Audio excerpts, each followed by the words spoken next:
warahmatullahi wabarakatuh. Hai, bertemu lagi bersama aku Aprilia Zahara, mahasiswa semester 4 dari Prodi Komunikasi dan Penyiaran Islam. Baik, di sini aku akan membuat catatan refleksi kembali. Pada pertemuan ke-13 kemarin, kita kembali berdiskusi bersama kelompok 3 mengenai pengaruh anatomi artikel dan berita terhadap keterlibatan pembaca. Baik, di sini aku akan menjelaskan sedikit tentang definisi dan konsep anatomi, artikel, dan berita. Oke, pertama pengertian dan anatomi artikel.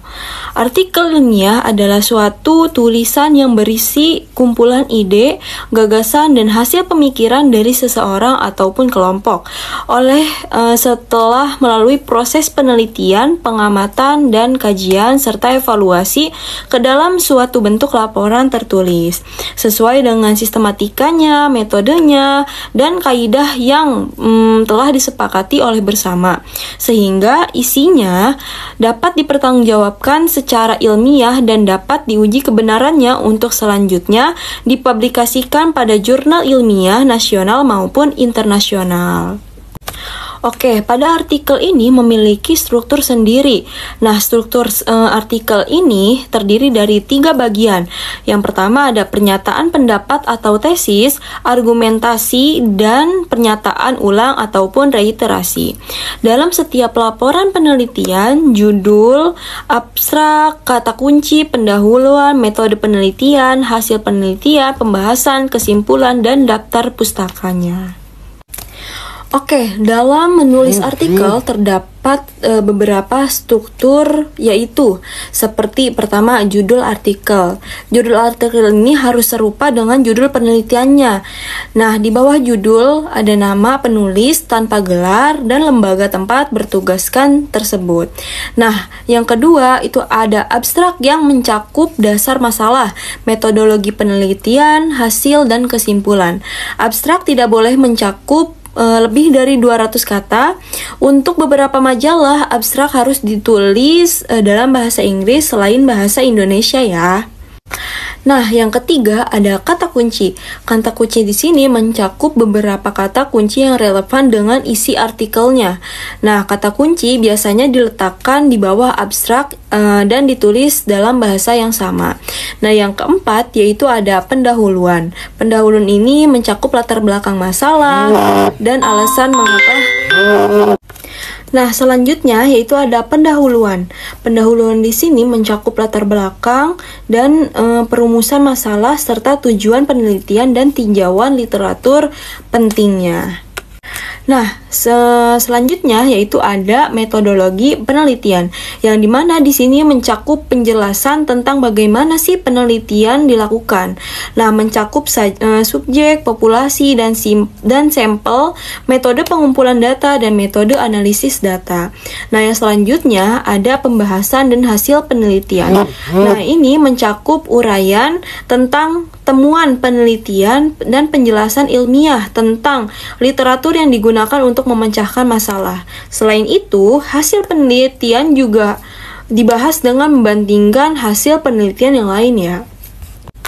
Nah, yang selanjutnya yaitu ada kesimpulan, yang dimana di sini mencakup pernyataan singkat tentang temuan penelitian yang diperoleh sesuai dengan rumusan masalah di awal.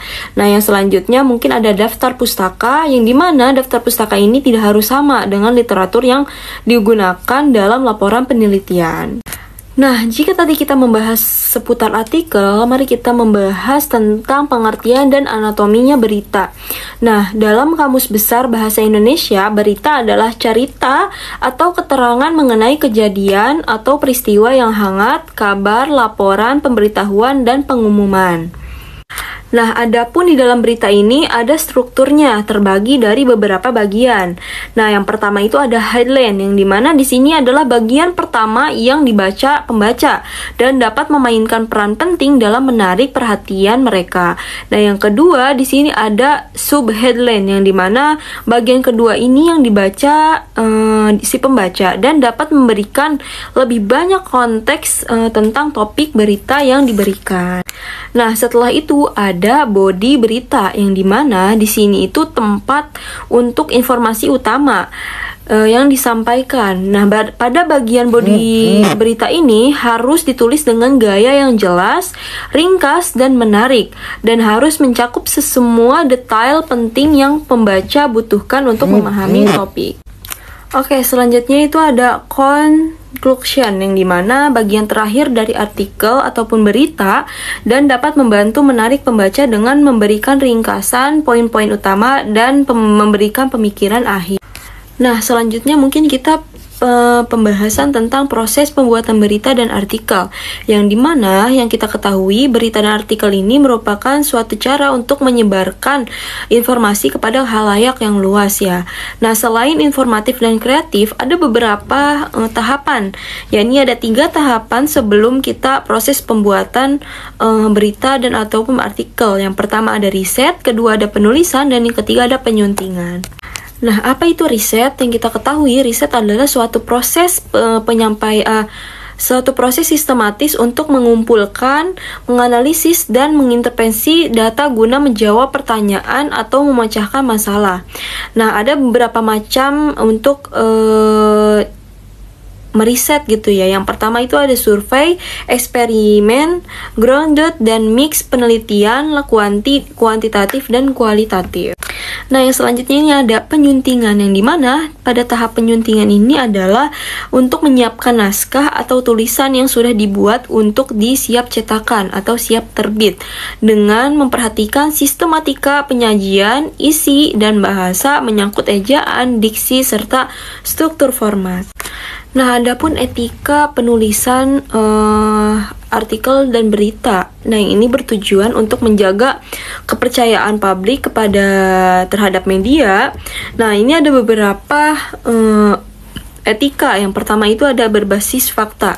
Nah, bahwa berita ini harus berbasis fakta dengan riset-riset yang memang berita itu valid gitu. Nah, yang kedua itu berimbang, yang dimana wartawan harus menyajikan informasi dari berbagai sudut pandang. Nah, yang ketiga yaitu ada struktur penulisan.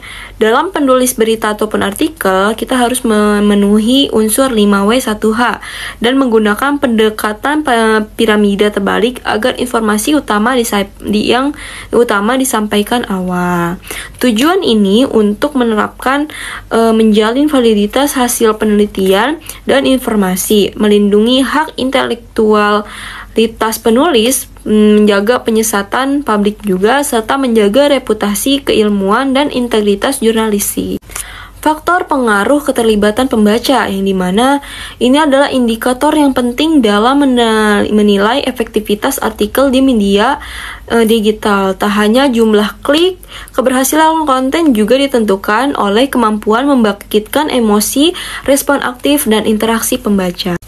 Oke teman-teman semua, mungkin hanya itu yang dapat aku sampaikan di catatan refleksi ini. Jika ada pembahasan yang belum aku bahas, mungkin itu salahnya dari aku, belum mengulik secara dalam. Jika itu ada kata-kata yang lebih, itu mungkin datangnya dari Allah Subhanahu wa Ta'ala. Dari aku, Aprilia Zahara, kurang lebihnya mohon maaf. Wassalamualaikum warahmatullahi wabarakatuh.